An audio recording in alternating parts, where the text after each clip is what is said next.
Ang paglalakbay sa ilang. Ikalawang kabanata. At nagsibalik tayo at pumunta sa ilang papunta sa dagat na pula, ayon sa iniutos ng Panginoon sa akin. At sa matagal na panahon, nagpaikot-ikot tayo sa kaburulan ng Seir. Pagkatapos sinabi sa akin ng Panginoon, matagal na kayong nagpapaikot-ikot sa kaburulang ito. Ngayon dumiretso kayo sa hilaga. Sabihin mo sa mga tao, dadaan kayo sa teritoryo ng inyong kamag-anak na mga lahi ni Isaw, na naninirahan sa Seir. Matatakot sila sa inyo, pero mag-ingat kayo sa kanila. Huwag niyo silang pakikialaman, dahil ibinigay ko na sa kanila ang mga kaburulan ng Seir bilang kanilang lupain, at ni kapiraso man ng lupain nila ay hindi ko ibibigay sa inyo. Babayaran ninyo ng pilak ang pagkain at inuming manggagaling sa kanila. Alalahanin ninyo kung paano ko kayo pinagpala sa lahat ng ginawa ninyo. Ako ang Panginoon na inyong Diyos ay nagbabantay sa inyo sa paglalakbay sa malawak na ilang na ito. Sa loob ng 40 taon, sinamahan ko kayo at hindi kayo kinulang ng mga bagay na kailangan ninyo. Kaya dumaan tayo sa mga kadugo na lahi ni Isaw, na naninirahan sa Seir. Hindi tayo dumaan sa daan ng Araba, na nanggagaling sa mga bayan ng Elat at Ezyon-Geber. Nang naglalakbay na tayo sa daan sa ilang ng Moab, sinabi sa akin ng Panginoon, huwag ninyong guguluhin o lulusubin ang mga Moabita, na lahi ni Lot, dahil ibinigay ko sa kanila ang Ar bilang lupain nila, at ni kapiraso man ng lupain nila ay hindi ko ibibigay sa inyo. Noong una naninirahan sa Ar ang marami at malalakas na tao na tinatawag na Emita. Sila'y matatangkad katulad ng mga angkan ni Anak. Tinatawag din silang Refaimeo, katulad ng mga angkan ni Anak, pero tinatawag silang Emita ng mga Moabita. Sa Seir dati nakatira ang mga Horeo, pero pinalaya sila ng mga lahi ni Isaw, at sila na ang nanirahan doon, katulad ng ginawa ng mga Israelita sa mga Kananeo, sa lupain na ibinigay ng Panginoon sa kanila. Sinabi pa ni Moises, pagkatapos iniutos ng Panginoon na tumawid tayo sa lambak ng Zered, kaya tumawid tayo. Ito'y pagkalipas ng 38 taon, mula noong umalis tayo sa Kadesh Barnea.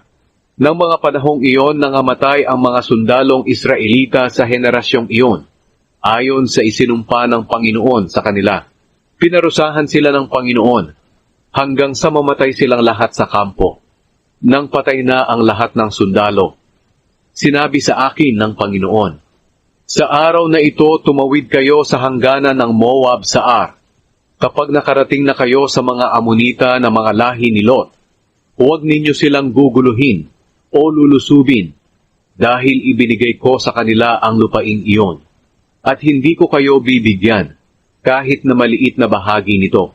Ang lupaing iyon ay kilala rin noong una na lupain ng mga Refaimeo, pero tinawag silang Zamzumeo ng mga Amonita. Napakarami nila at napakalalakas, at matatangkad katulad ng mga angkan ni Anak.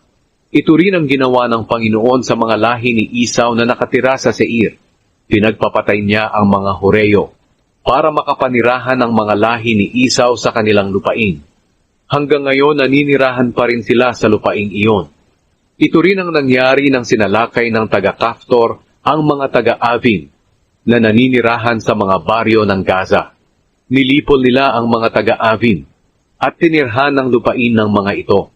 Pagkatapos, sinabi ng Panginoon, ngayon tumawid na kayo sa lambak ng Arnon.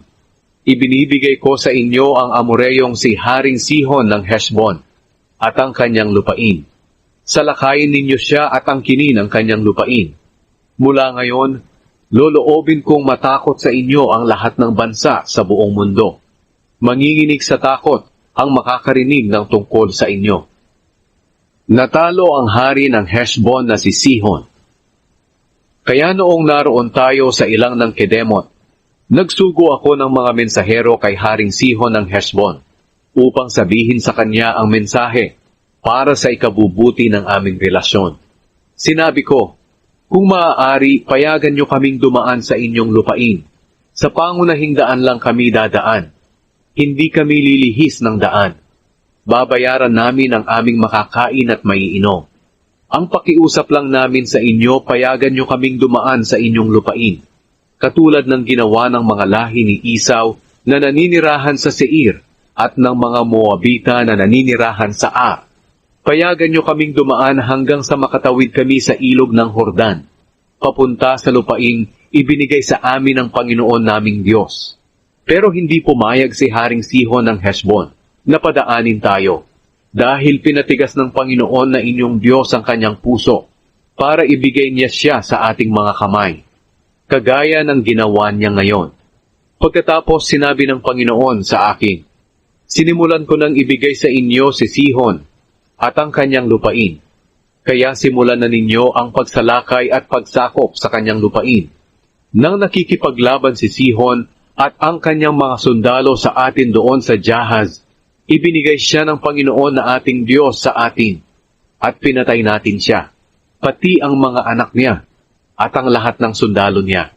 Nang panahong iyon, sinakop natin ang lahat ng kanyang bayan, at nilipon sila ng lubusan, mga lalaki, babae, at mga bata. Wala tayong itinirang buhay. Dinala natin ang kanilang mga hayop at mga ari-arian na ating nasamsam mula sa kanilang mga bayan.